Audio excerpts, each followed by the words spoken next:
주님 인도하여 주시 4절에서 30절 말씀입니다.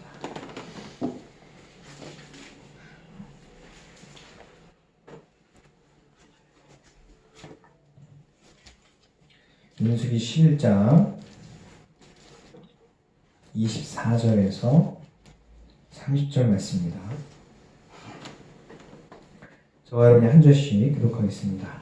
모세가 나가서 여호와의 말씀을 백성에게 알리고 백성의 장로 70인을 모아 장막에 둘러 세우매 여호와께서 거룩한 그의 나사 모세에게 말씀하시고 그에게 이런 영을 70장로들이 가르치니 영이 임하실 때 그들이 일어나다가 자신을 하지 아니하였더라. 그 기명된 자 중 엘다시라는 자와 메다시라는 자 두 사람이 진영에 머물고 장막에 나아가지 아니하였으나 그들에게도 영이 임하였으므로 진영에서 예언한지라.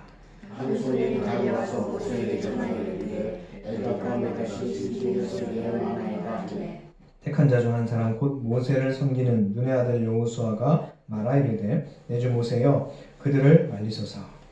모세가 이르되 내가 나를 부르시지 않느냐 여호와께서 그의 영을 주의 모든 중에 주사 다 선지자가 되게 하시기를 원하노라. 아멘. 아멘. 함께 읽겠습니다.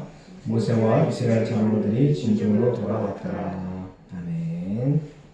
감사합니다. 네, 주의 이름으로 사랑하고 축복합니다. 네, 감사합니다. 여러분 예전에 한참 유행했던 이야기인데요. 초등학생들이 답을 속담 배우기나 이런 거 답을 적을 때 굉장히 초등학생답게 기발한 아이디어로 어쩌면 상식적인 답을 적은 걸 사람들이 굉장히 놀라했던 적이 있었어요. 그 중에 하나 대표적인 게 뭐냐면 사촌이 땅을 사면 네모다 라고 하는 문제가 있었어요. 정답은 뭐죠? 배가 아프다예요. 우리의 속담은 그렇죠. 근데 그 초등학생은 뭐라고 썼을까요? 여러분 어떨까요? 사촌이 땅을 사면 어떻을 것 같아요? 이번에 추석 때 사촌이나 형제자매 중에 고모나 이모 중에 잘 된 집 있으면 어땠을까요? 네. 우리는 한 가족이고 서로 사랑하면 기쁘고 함께 축하해주고 정말로 진심으로 함께 축복도 해야 당연한데 사람의 마음이라는 게 참 그렇지가 않은 것 같아요. 근데 그 초등학생이 뭐라고 대답을 했냐면요. 사촌이 땅을 사면 가서 본다. 네, 궁금하니까 어디서 땅을 샀는지 땅은 어떤지 궁금하니까 그냥 가서 본다. 굉장히 상식적이면서도 네, 초등학생다운 답인데 배가 아프다라고 하는 생각은 그 아이는 못한 것 같아요. 우리는 보통 사람들은 그런 마음들이 다 있죠. 내가 아는 누군가 나보다 잘 되면 참을 수가 없어요. 기분이 나쁘고 빈정상하고 마음에 불편함이 있어요. 어떤 성자가 나이 많은 성자가 홀로 외롭게 길을 가다가 두 젊은 사람을 만났습니다. 그 두 젊은 사람이 이렇게 셋이서 이렇게 길을 가다가 그 성자가 두 사람에게 이야기를 했어요. 나에게 소원을 빌면 꼭 한 가지씩 들어줄 건데 조건이 있네. 나중에 소원을 빈 사람이 처음에 소원을 빈 사람보다 2배의 결과를 갖게 될 거다. 이렇게 이야기를 하는 거예요. 그러니까 이 두 젊은 사람들이 소원을 얘기해요, 안 해요? 얘기를 안 해요. 먼저 얘기한 사람이 손해니까 얘기를 안 하는 거예요. 계속 버티고 눈치 보고 네가 얘기해. 그리고 계속 얘기를 안 하는 거예요. 그러다가 이제는 그 성자하고 헤어질 시간이 된 거예요. 그래서 더 이상 내가 기다릴 시간이 없으니까 지금 얘기해라. 마지막 기회다. 딱 그러는 거예요. 그러다 이제 눈치 보다가 어떤 한 사람이 뭐라고 했는지 아세요? 내 한쪽 눈을 빼주세요. 그때 결과가 어떻게 돼요? 두 번째 사람은 두 쪽 눈이 빠진 거예요. 내가 차라리 갖고 저 사람이 더 갖는 것보다 차라리 저 사람이 더 손해보는 게 내가 마음이 편하겠다.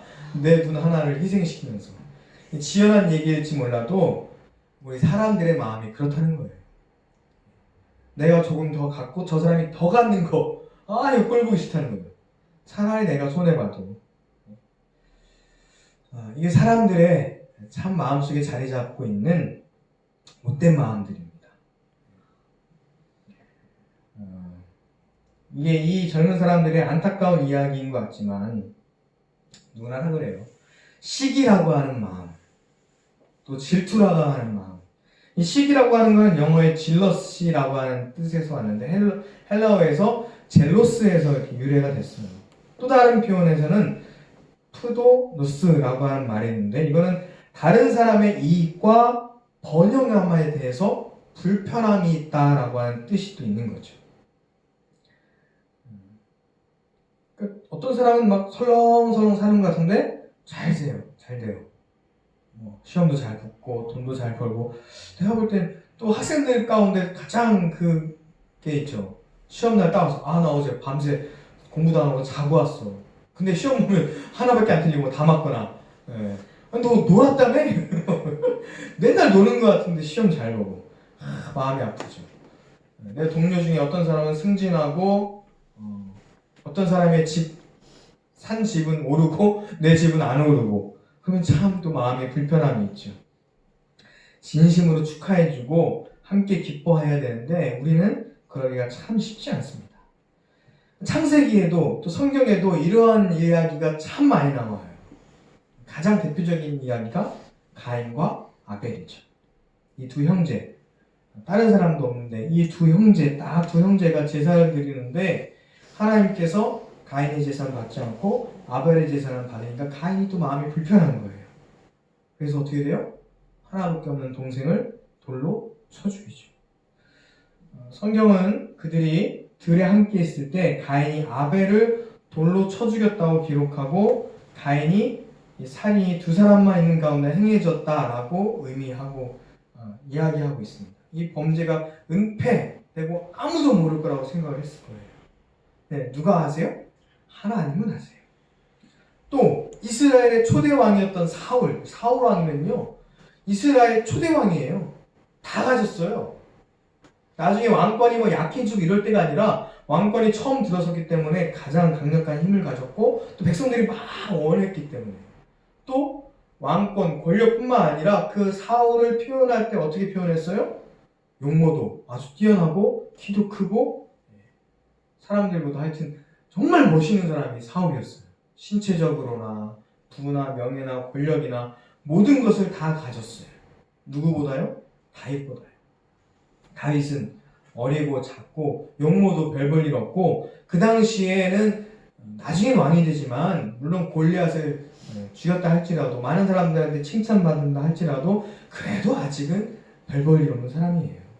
근데 그 다윗을 시기하잖아요. 이미 왕의 자리에 있는 사울이. 그뿐만인가요? 그 이후에 가인과 사울 그 사람들뿐만 아니라 오늘 말씀에 나온 여호수아가 또한 시기하고 질투합니다. 다른 일로 시기하고 질투하는 게 아니에요. 다 많이 가지고 많이 벌고 잘 되고 이런 게 아니라 영적인 일에서 시기하고 질투하는데요. 하나님께서 이것도 참 마음 아파하시는 거예요. 오늘 이야기가 어떻게 이어지냐면 모세가 이스라엘 백성들을 쭉 이끄는데 이 여호수아는 좀 특별한 사람이었어요. 모세의 지근에서 보좌하고 후에 또한 모세의 뒤를 이을 만한 굉장히 차세대 지도자라고 할 수 있는 훌륭한 사람이었거든요. 근데 오늘 본문에 엘닷과 메닷이라고 하는 사람이 하나님의 영이 임하니까 그래서 예언을 했더니 이 여호수아가 그 모습을 보고 시기하는 거예요. 왜 그랬을까요? 왜 그런지 이야기를 들어보면 출애굽한 이스라엘들 광야 생활을 하면서 계속 불만을 얘기해요. 먹을 게 없어요. 배고파요. 만나를 주니까 맨날 이 만나만 먹어요. 고기도 먹고 싶어요. 막 이렇게 불평을 하는 거죠. 그러니까 하나님께 모세가 백성들의 이 원성을 이야기하면서 하나님 나 왜 이렇게 힘들게 하십니까? 이 백성들 너무 많은데 내가 이 사람들의 불평과 불만을 다 들어주기가 너무 힘이 듭니다. 맨날 저한테 때를 씁니다. 하나님 너무 힘이 들어요. 라고 이야기를 해요. 11절 말씀이 그 말씀이죠. 11절 말씀에 모세가 여호와께 여짜오되 어찌하여 주께서 종을 괴롭게 하시나이까. 사실은 백성들이 괴롭게 한 건데요. 내게 주의 목전에서 은혜를 입게 하시고 이 모든 백성을 내게 맡기사 내가 그 짐을 지게 하시나이까. 또 14절 말씀이 뭐라고 하냐면 책임이 심히 중하여 나 혼자는 이 모든 백성을 감당할 수 없나이다. 주께서 내게 이같이 행하실진대 구하옵나니 내게 은혜를 베푸사 즉시 나를 죽여 내가 고난당함을 내가 보지 않게 하소서. 간단하게 하나님 죽여주십시오. 진짜 힘듭니다. 아무리 힘들어도 사실 이렇게 구하면 안 되는데 오죽 힘들었을까요? 우리도 그렇게 하나님께 구하거나 그런 심정 정말 들 때 있죠. 정말 죽고 싶다. 그러면 안 되는데도 하나님께서는 그 마음을 아셔요. 그래서 그에게 응답을 주시는데 두 가지로 응답을 주십니다. 고기를 먹게 해달라는 그 백성들에게 메추라기 떼를 보내서 엄청나게 많이 보내줘서 그 사람들이 그걸 갖다 먹어요. 또 하나는 모세를 도울 70명의 장로를 세웁니다. 제가 이 짐을 감당하기가 너무 버겁습니다. 혼자 하기가 너무 힘듭니다. 그랬더니 70명의 장로를 세우는데 그냥 세우는 게 아니라 오늘 세우는 과정 속에서 하나님의 영을 부어줘요. 모세가 백성들 앞에 서서 하나님의 말씀을 전하니 백성들, 그 70명의 장로들, 그 지도자들, 모세를 돕는 그 지도자들에게 하나님의 영이 부어지는 역사가 일어나게 됩니다. 저와 여러분에게도 이런 역사가 일어나기를 주의 이름으로 축원합니다. 아멘. 근데 그것 때문에 그렇게 하나님의 영이 부어지고 예언을 한 그 일 때문에 여호수아가 시기한다라고 말씀하고 있어요. 늘 모세를 지켜왔던 여호수아, 늘 모세를 도와줬던 여호수아, 70명이 세워지기 전부터 도왔던 이 여호수아는 납득하기 어려운 거예요. 70명에게 하나님의 영이 내려지는 것도 납득하기 어렵고 더 문제는 뭐였냐면 그래도 정확하게는 68명이 나오라고 하니까 이렇게 이름을 다 불렀더니 나왔어요. 나와서 그 자리에서 하나님의 영이 부어졌는데 문제는 그 자리에 참석하지 않았던, 그 자리에 나오지 않았던, 장막 안에 그대로 있었던, 사정은 모르겠어요. 나오기 싫어서 안 나왔는지, 나올 수 없는 몸이 불편해서인지 어떤 사정인지는 자세히 나오지 않지만 어쨌든 그 자리, 하나님의 영이 부어졌던 그 지도자들이 앞으로 나왔던 그 자리에 있지도 않았던 메닷과 누구죠? 네, 메닷 그리고 엘닷, 이 두 사람에게도 하나님의 영이 부어졌다는 거예요. 그 한 소년이 와서 그 얘기를 합니다. 그리고 그 사람들도 예언을 해요. 이거 계속 이어진 일은 아닌데 잠깐 예언을 한 거죠. 이야기 쉽게 얘기하면요, 오늘 이 자리에서 부흥회를 막 했어요. 그래서 이 자리에서 우리가 하나님의 영을 받고 성령 충만했어요. 근데 오늘 참석하지 아니한 어떤 사람에게도 동시에 하나님의 영이 부어졌어요. 나중에 알고 보니까 그 사람이 그 시간대에 하나님의 영을 받았다는 거예요. 그러면 아니 특별히 시간 내서 교회에 와, 준비해, 이 시간에 열정적으로 기도해, 그래서 나는 겨우 하나님의 영을 받은 것 같은데 그 사람은 집에서 가만히 있어, 뭘 했는지 안 했는지도 잘 몰라. 근데 그 사람도 성령 충만하고 하나님의 영도 받았어. 그러면 아니 하나님 어떻게 그럴 수가 있죠? 내가 하나님의 영 받으려고 얼마나 노력하고 얼마나 열심히 하고 얼마나 기도를 뜨겁게 하고 했는데 아니 어떻게 똑같이 그럴 수가 있죠? 그러면서 불만이 생기고 시기도 하고 마음에 불편함이 생긴 거예요. 나는 예배를 드렸는데 그 사람 예배를 안 드렸는데, 나는 기도를 뜨겁게 했는데 그 사람은 기도를 뜨겁게 안 했는데, 나는 봉사를 열심히 했는데 그렇게 마음이 생기는 거죠. 마음에 불편함이 있고 마음에 언짢음이 있는 거죠. 아니 집에서도 성령 체험을 해? 굳이 교회에 나올 필요가 있나? 여호수아가 지금 그런 마음과 그런 억울함과 그런 마음으로 지금 모세에게 모세요, 그 사람이 예언을 못하게 하십시오, 그렇게 얘기를 하는 겁니다.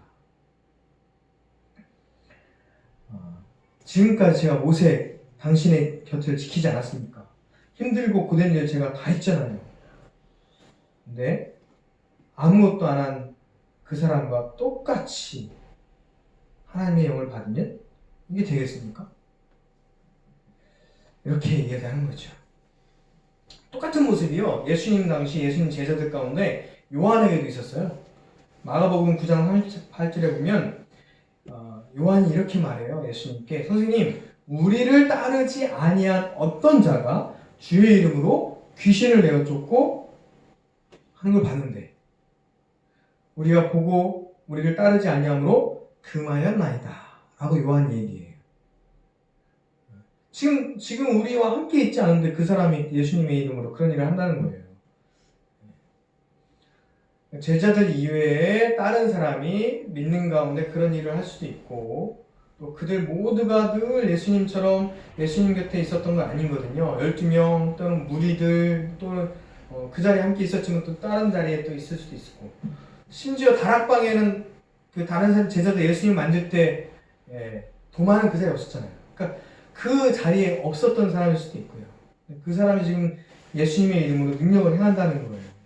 제자들이 이 사람들을 보면서 또 마음에 불편함, 특히 요한이 그래서 제가 금했습니다 라고 예수님께 이야기를 하는 거예요. 그가 예수님의 이름으로 능력을 행했는데도 불구하고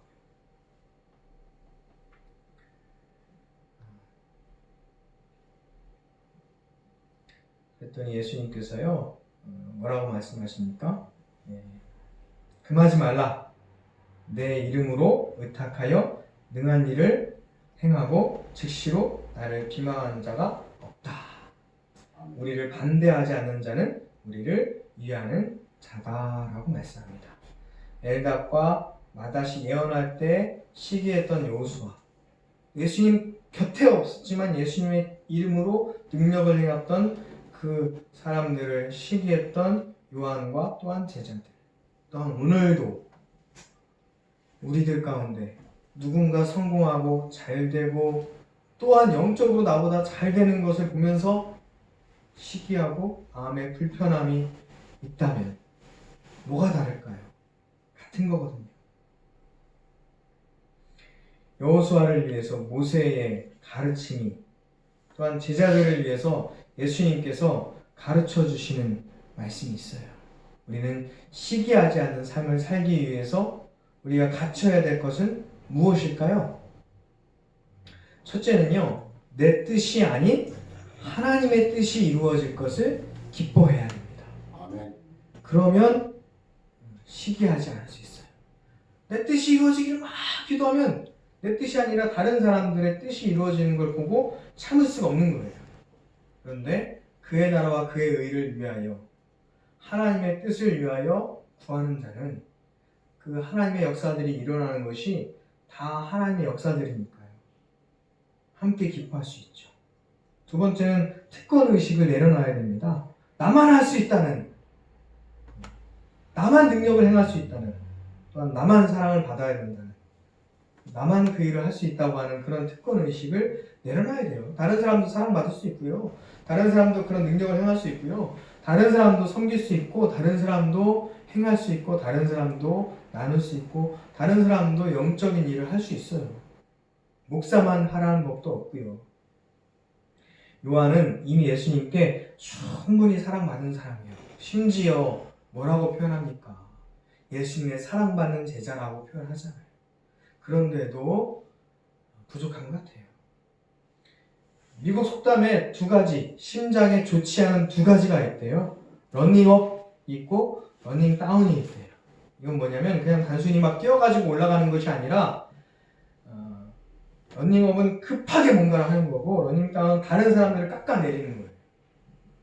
이걸 하면 결국은 심장이라는 게 결국은 마음을 편하게 됐던 거니까 마음이 좋지 않다는 거죠.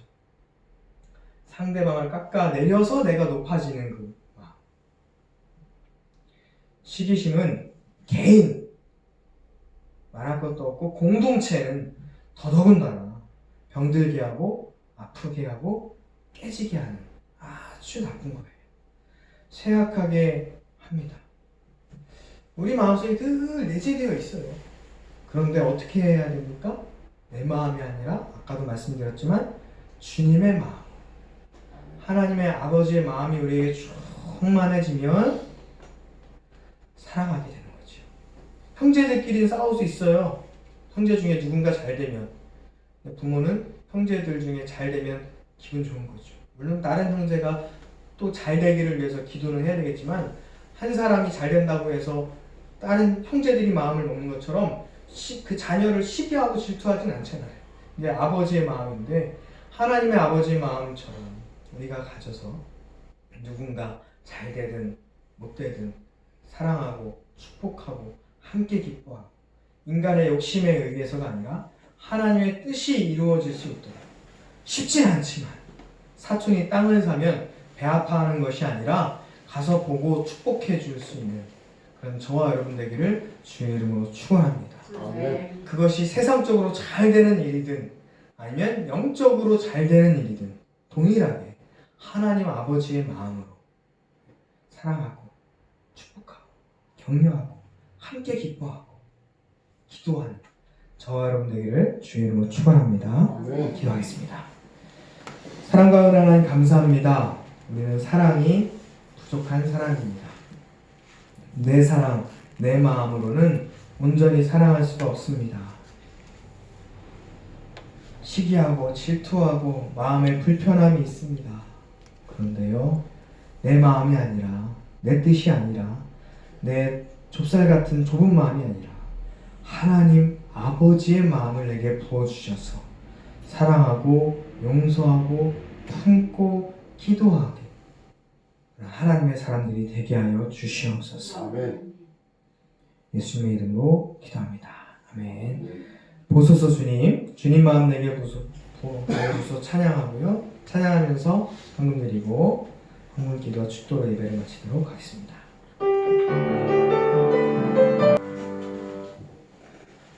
하나님 감사합니다. 주님의 은혜를 감사하며 주님의 사랑에 감사하며 이 시간 예물을 드렸습니다. 하나님 이 예물을 하나님께서 받아 주시옵소서. 하나님께서 이 예물을 하나님의 뜻대로 하나님의 사랑으로 사용하여 주시옵소서. 예물을 드리지 못한 자가 있다면 위로하시고 또한 넉넉함과 믿음을 허락하여 주시옵소서. 이 자리에 함께하지 못했지만 진리교회를 사랑하고 또한 진리교회를 통해서 이루실 하나님의 역사를 기대하며 헌금한 모든 교회와 성도들을 하나님께서 또한 도와주시고 역사하여 주시옵소서. 이제는 우리 주 예수 그리스도의 은혜와 하나님의 크신 사랑과 성령의 함께하심이 이 시간 함께 예배를 드리며 하나님의 영이 충만한 모든 이들에게 영원토록 함께하시기를 간절히 축원하옵나이다. 아멘.